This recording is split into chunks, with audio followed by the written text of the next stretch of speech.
Media personality Andrew Tate reportedly texted his rape accuser, quote, "I love raping you," and described strangling her on an audio recording shared with the UK police. The police told her there was an ounce of doubt that prevented them from prosecuting him. Tate was detained by Romanian police in December, and a court in Romania's capital, Bucharest, has upheld his 30-day arrest on charges of organized crime, human trafficking, and rape. That's according to AP News. We're going to play one of the voice notes he sent the woman regarding his assault on her. Warning, this is a little graphic, so don't listen to this if you don't feel like doing that. Am I a bad person? Because the more you didn't like it, the more I enjoyed it. I loved how much you hated it. Turn me on. Why am I like that? Why? I am one of the most dangerous men on this planet. This is what conservative commentator Candace Owens had to say about Tate. I do not believe that Andrew Tate is a rapist. I don't. I think that is what people like to accuse men of when they're trying to take them down. And she does, now to be fair, she goes on, that's a longer clip, and I watched the rest of it, and I didn't completely disagree with what she was saying. She said that she doesn't approve of, what is going on there, his little harem he has. But everyone is innocent until proven guilty, and we have to kind of wait and see for what exactly this kind of situation is. And I have urged a little bit of caution here, because I think Andrew Tate is a very gross individual. I think the effort to make him a kind of a hero or a figure for young men to look up to was very bad. I think he's a con artist. I'm saying bad things about him. It is true, however, at least in the U.S., that there has been an effort on the part of law enforcement to use sex trafficking as this catch-all term. Craigslist was shut down over that accusation. There's a lot of online policing of bad behavior that is not like literally people being kidnapped. Frankly, I mean, as a libertarian, I support this. Maybe you have a different view or other people have different views. Consensual prostitution, which I think is not a good thing, but I don't think should be criminalized, being portrayed by law enforcement actually as sex trafficking. And usually involves, in the U.S. context, arresting a lot of vulnerable young women, rather than the people who, if you're going to argue someone mistreated someone in this circumstance, is not helpful to victims at all. Now, I don't know that that's going on here at all. I just know that has been the case in the U.S. context. Obviously, what he's describing on that call sounds like sexual assault. It's definite. I mean, as long as he's speaking literally and not rhetorically, it's definitionally rape. He's saying, I liked that you didn't want me to have sex with you. It could be a safe word scenario or something like that. It could be. But here's the problem with could be's, would be's, and should be's. Okay. The reason it is very reasonable to say that there have been some overreaches in the realm of Me Too, and that it is silly to presumptively believe women, understanding that the reason that the believe women, hashtag originated because women were categorically never believed. I think it probably makes sense to sit in a space of, let's create an environment for law enforcement to do what they need to do to get to the bottom of truth without jumping to conclusions. I think that's perfectly reasonable. That's not what Candace Owens said. What Candace Owens said is, I don't think Andrew Tate is a rapist. Mm-hmm. I don't think Andrew Tate is a rapist is an affirmative claim that Andrew Tate is not a rapist. Not, we don't know yet, let's not jump to conclusions. These claims have been weaponized in the past. Let's reserve space for whatever the criminal justice system decides. And so she's really going out on a limb there and saying that she claims on the basis of some evidence or no evidence or just vibes and feelings that Andrew Tate is not a rapist. And I hope that, that doesn't age as poorly as it seems as it might. There's also there is a huge difference between being accused of sexual misconduct or sexual assault and sex trafficking.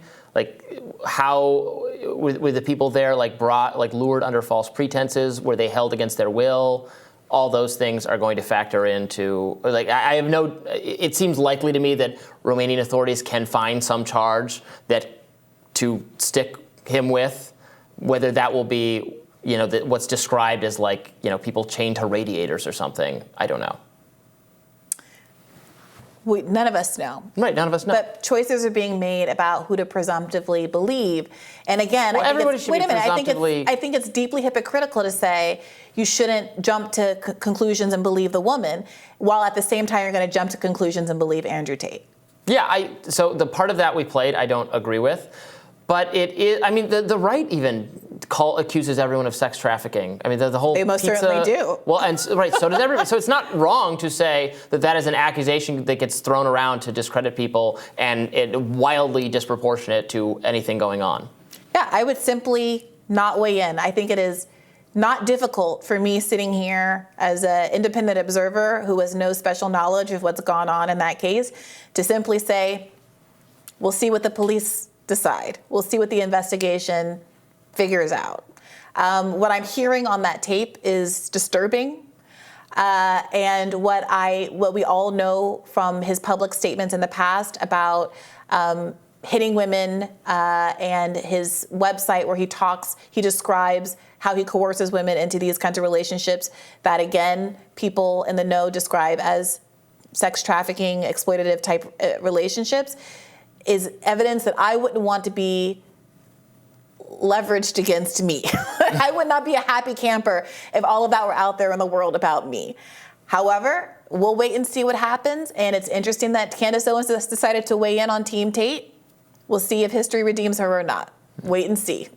But again, in the U.S. context, at least, there are all these organizations that say that have huge statistics for how many people have been like sex trafficked every year, and they're always inflated because they're including, again, prostitution, which many people think should be illegal, but it's not coercive or forced from the people doing it. Yeah, it's look, very we live in a country and a world where sex crimes are underreported, underprosecuted, and perpetrators are under charged and convicted.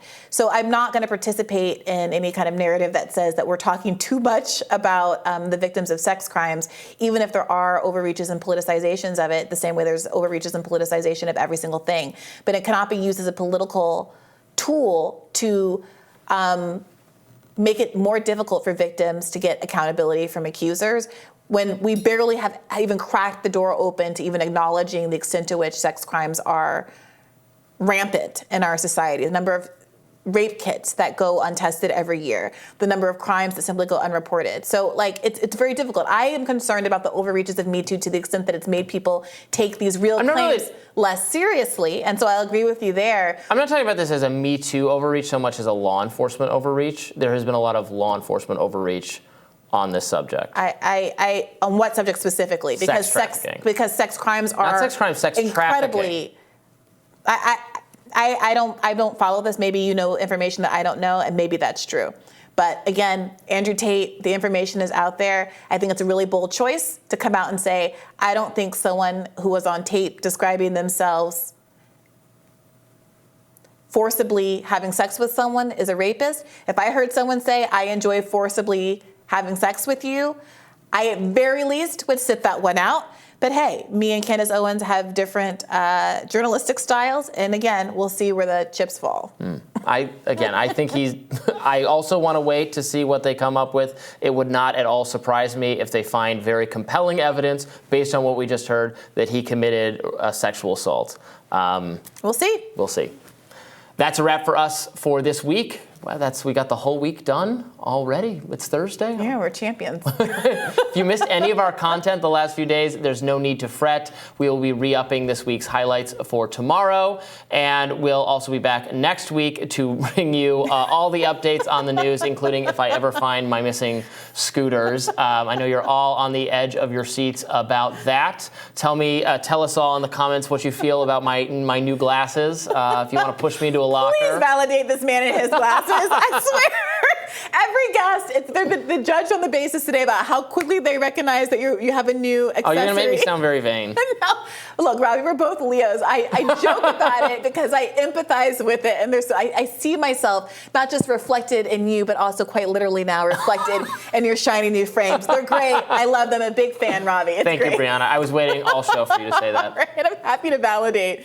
Be sure to like, share, and subscribe so you never miss any content. And for those of you who prefer to listen while on the go, you know we're available anywhere you listen to podcasts and also on Roku and other streaming services. So there is literally no excuse in the entire world for you not to tune in. We are everywhere. Have a great weekend, guys. Bye.